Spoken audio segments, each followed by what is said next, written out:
At 68, the tragedy of Steve Harvey is beyond heartbreaking. 68 years old, a global name, a fortune earned. And yet, Steve Harvey himself admits he still wakes up some mornings with the same gnawing fear he felt sleeping in the back seat of a rust-colored 1976 Ford.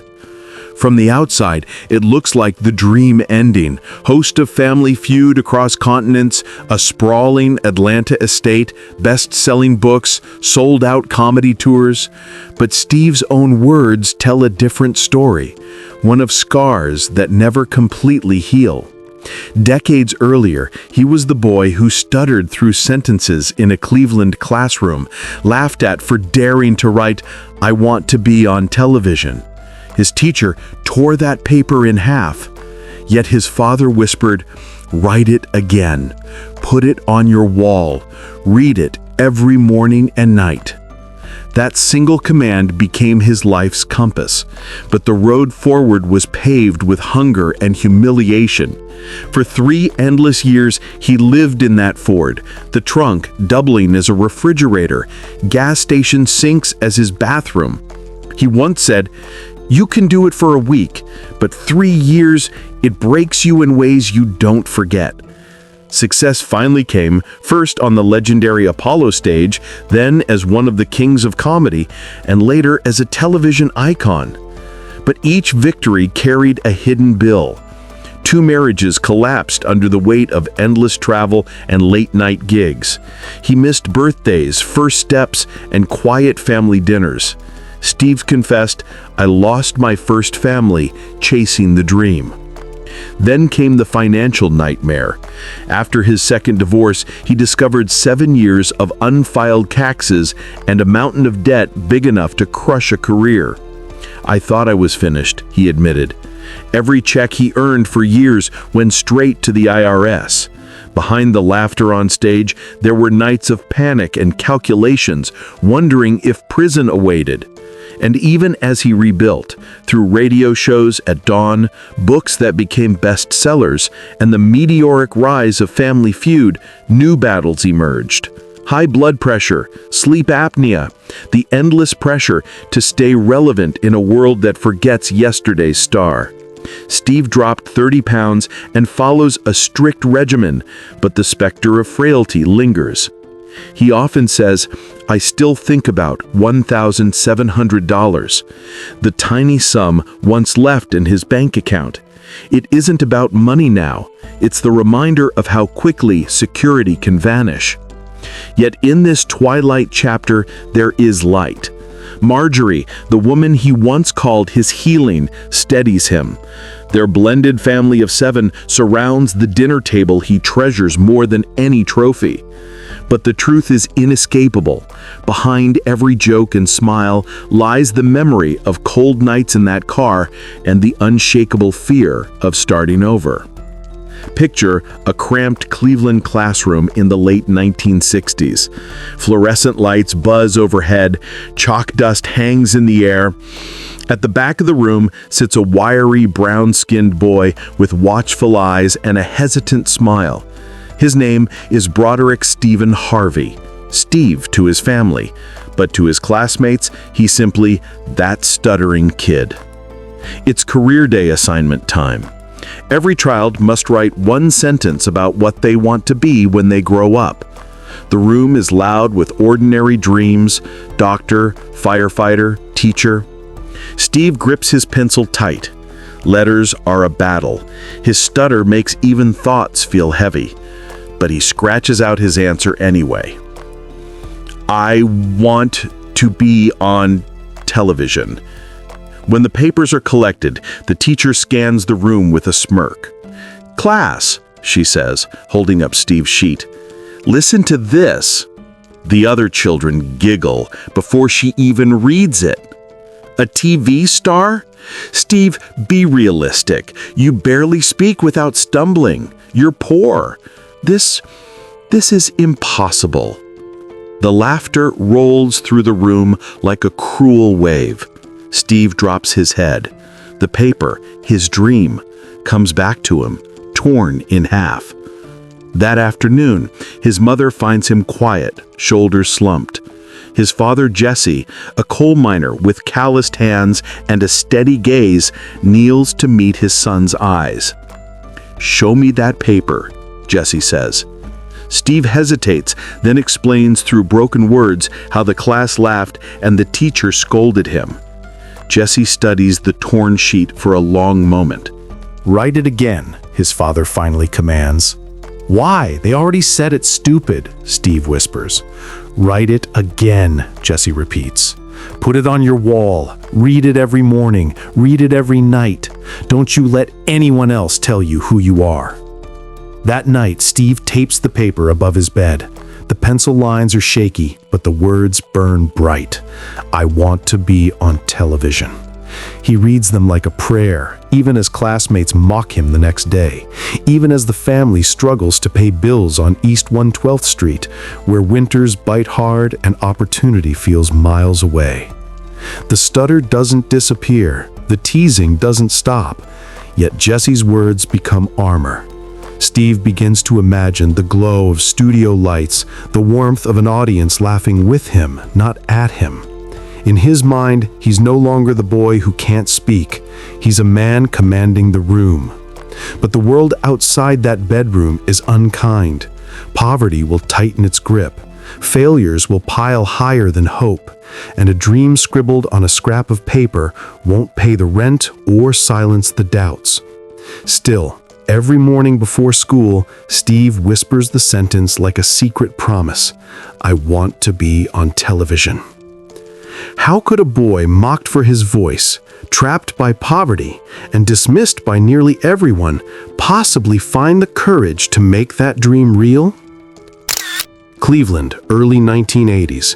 Steve Harvey is no longer a boy in a classroom, but a young man drifting from job to job, searching for a life that feels like his own. Mail carrier, carpet cleaner, insurance salesman, boxer, mechanic. Each new uniform promises stability, but every evening he feels the same hollow ache. The dream on that torn sheet of paper, "I want to be on television," still whispers in the back of his mind, refusing to die. One October night in 1985, a friend dares him to try an open mic set at a tiny Cleveland comedy club. Steve almost says no, but something inside him, maybe his father's voice, maybe desperation, pushes him to the stage. The lights are hot, his hands tremble. The first joke stumbles out, then another. Laughter ripples through the room. Real, full laughter. By the end, strangers are wiping tears from their eyes. When the host presses $50 into his palm, Steve steps into the cold night air and whispers, "I was born tonight." That next morning, he quits his job. Comedy is no longer a dare, it's his calling. But destiny demands a price. Gigs pay barely enough for gas, let alone rent. Soon Steve is living out of his rusted 1976 Ford, the backseat piled with clothes, the trunk holding a cheap cooler for food. Gas station sinks become his bathroom. Nights are bitter and endless. You can survive a week, but 3 years break something inside you, he would later say. He parks in church lots or behind abandoned buildings, hoping no one knocks on the window. Sometimes he skips meals for days, stretching a single sandwich across sunsets. Hunger turns to a dull companion. Loneliness, though, that cuts deep. Still, he clings to the dream. Each night he drives to small-town clubs, chasing the sound of laughter like a lifeline. Applause keeps the frost from reaching his bones. Then, a gray afternoon, when hope feels thin as the blanket on his back seat, Steve checks his old answering machine, one he keeps hooked to a friend's phone line. 2 messages blink. The first, a small club offering $150 for a weekend gig. The second, a booking for showtime at the Apollo in New York City. $300 and a chance to perform on the most legendary stage in black comedy. Combined, it's just enough for a bus ticket and a little food. Had he missed those calls by even an hour, the opportunities would have gone to someone else. Steve leans against the cold metal of his car and laughs, a sound half joy, half relief. The boy who once couldn't speak without stuttering is being called to Harlem. But the road ahead is far from easy. Could a man who has spent 3 winters in a car turn 2 phone messages into a future? New York City, early 1990s. The legendary Apollo Theater pulses with electricity. A young Steve Harvey steps into the spotlight, the same man who once slept in a car, now standing where legends are born, or broken. The crowd leans forward, one sharp punchline, and the room erupts. By the final joke, the audience is on its feet, chanting his name. That night launches Steve from local clubs to national tours. Suddenly, the boy from Cleveland is no longer a dreamer, he's a rising star. Soon, the phone won't stop ringing.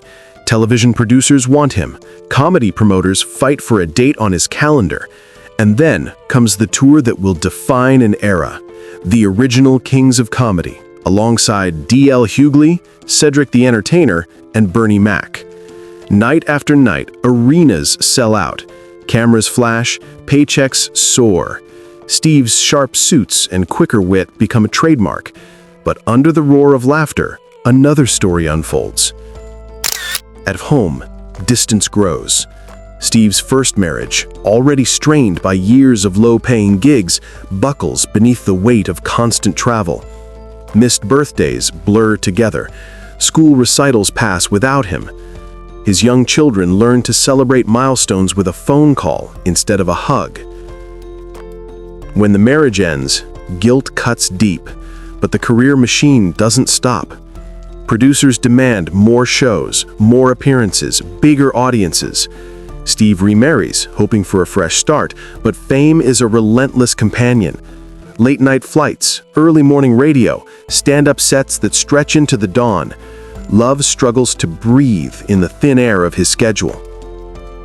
On stage, Steve delivers thunderous punchlines, hiding private storms. He grins as the crowd roars, even when his own heart feels heavy. Friends recall him stepping off stage, the applause still echoing, only to sit alone in silence. Television brings new heights. The Steve Harvey Show on the WB network, lucrative hosting gigs, and a national radio program. Each success cements his reputation as a powerhouse of charm and hustle. Yet each milestone also adds another layer of pressure. People see the smile, Steve would later confess, but they don't know the sacrifices. The second marriage begins to fray. Arguments stretch late into the night. Steve tries to balance rehearsals and family dinners, but show business waits for no one.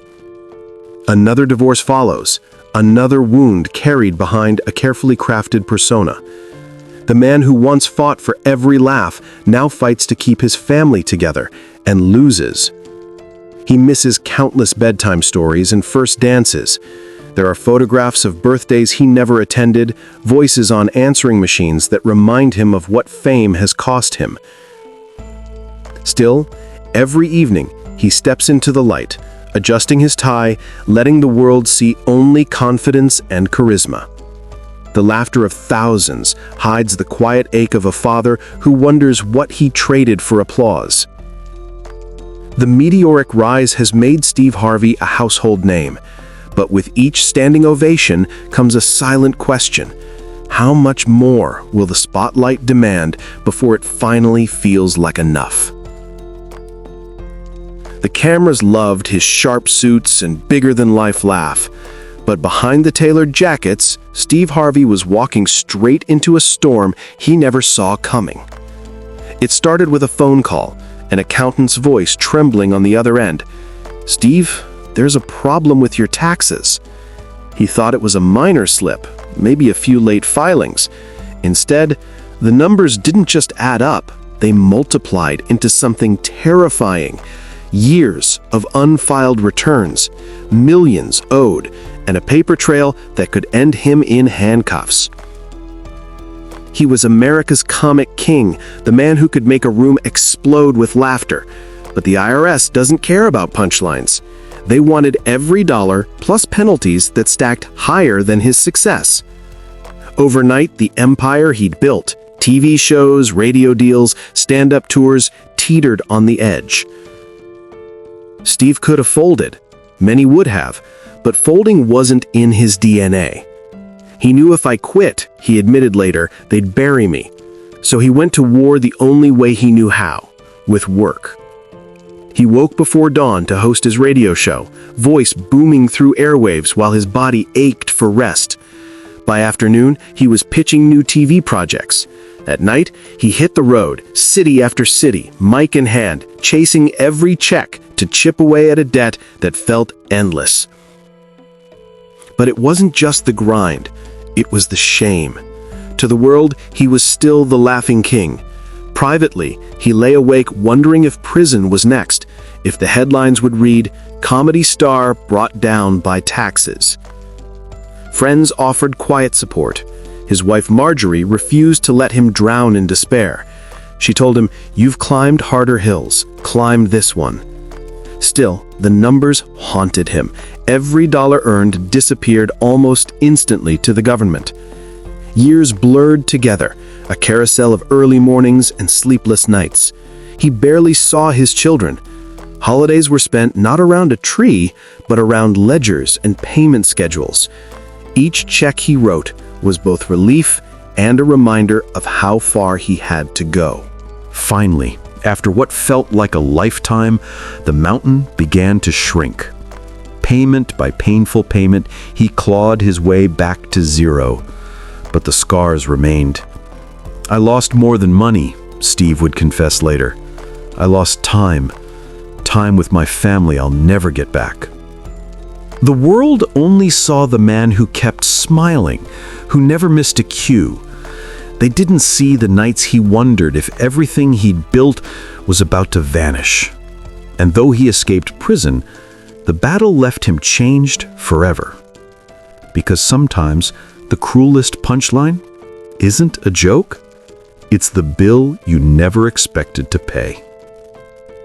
After years of storms, Steve Harvey finally found the calm he'd prayed for. Her name was Marjorie. When she walked into his life, she didn't just bring love. She brought the missing piece of a family he'd been chasing for decades. They'd met years earlier, a brief spark interrupted by life's detours. But fate circled back. This time, Steve was ready. He said, "I knew she was the one, because she made me want to be better every single day." Marjorie arrived with 3 children of her own. Steve brought 4. Together, they built a blended family of 7, proof that second chances can create something stronger than the first. Holidays, once lonely, turned into loud, joyful affairs. For a man who'd once slept in a car, hearing a house full of voices was its own kind of redemption. Professionally, his empire exploded. Family Feud turned him into a household name around the globe. He launched books, clothing lines, even global business ventures. The boy from Cleveland, once told he'd never belong on TV, now commanded stages from Johannesburg to Dubai. He was no longer just a comedian. He was a brand, a mentor, a mogul. But even as the applause grew, shadows lingered. Late at night, when the lights of his mansion dimmed, Steve sometimes felt the echo of those cold nights in the 1976 Ford. He touched the edge of his success and wondered how quickly it could all vanish. He's been broke, he admitted in interviews. That fear never leaves you. Then came the health scares, minor but jarring. A blood pressure spike here, a warning from the doctor there. Each visit reminded him that no amount of fame could buy more time. He began to see every sunrise as a gift, and every laugh with Marjorie as something you guard fiercely. Friends say he still keeps an emergency fund close, a habit from the days when every dollar counted. He still works like a man paying off a debt, hosting radio shows, producing television, mentoring young comedians. Partly from love of the craft, partly because stopping feels dangerous. Yet, amid the lingering fears, there's gratitude. God gave me this, Steve often says, and I'm not letting go until He tells me it's time. His faith, sharpened by hardship, now anchors him more than any contract or network deal. Today, Steve Harvey stands as a man who has lived every season: poverty and plenty, heartbreak and healing. Marjorie's love steadies him. Their family reminds him of what truly matters, and his journey proves that redemption isn't a final act. It's a daily choice. Still, behind the big laugh and tailored suits, he never forgets the boy from Cleveland, the boy who once slept in a car, the boy who still whispers in his ear, "Don't lose it all." And maybe that whisper is why Steve Harvey keeps rising, grateful, relentless, and forever aware that even triumph carries its own quiet shadows. 68 candles flicker on the cake. The room is filled with laughter, grandkids darting between legs, Marjorie smiling across the table. Steve Harvey takes it all in. He's the man who turned jokes into an empire, who conquered television, comedy, and business. But behind the warm glow, there's a quieter truth. Time feels different now. His doctors call it manageable, but high blood pressure doesn't care about ratings or red carpets. Some mornings, the pounding in his chest reminds him that every stage, every show, every standing ovation is borrowed time. "I ain't scared of dying," he once told a friend. "I just don't want to leave too soon." He remembers the years when $1,700 meant everything. The sum he once carried in his pocket as he slept in that battered 1976 Ford. That number still haunts him. Even now, with millions in the bank, he can feel that old fear of running out, of being hungry again. It's a shadow that money never erases. Public scrutiny hasn't faded either. Every joke is dissected, every rumor amplified. One slip of the tongue on live television and headlines chase him for days. He laughs it off on camera, but in private, he wonders if the world forgets that he's human. Yet when he looks around, at the children whose college bills he paid, at the careers he's helped launch, at the community projects and scholarships bearing his name, he knows he's built something deeper than ratings. His radio show still wakes millions each morning. His mentoring program lifts kids from the same streets he once roamed. The laughter he gives now is a bridge for others, not just a paycheck. Friends say Steve has grown more spiritual with each birthday. Early prayers of desperation have become daily conversations with God. "I don't want to just be famous," he tells his family. "I want to matter." That desire shapes every decision: what projects to accept, which stages to leave behind, which moments to spend quietly at home. But the question lingers: when the lights go out and the applause fades, what truly defines a life well lived? Is it the Emmys and the ratings, the wealth and the homes, or is it the courage to keep standing when the world expects you to fall? Steve Harvey, at 68, is still finding that answer. He battles the blood pressure, the memories of poverty, the relentless public eye, but he also wakes up grateful, ready to work, ready to laugh. His life is proof that resilience isn't about avoiding hardship. It's about choosing to keep moving, to keep giving, to keep loving, even when the clock is ticking. As the candles burn lower and the room grows quiet, Steve looks around at the faces that matter most. Maybe the real legacy isn't the empire. Maybe it's this moment, the love, the laughter, the faith that carried him here. And maybe that's the question for all of us. What truly defines a life well lived?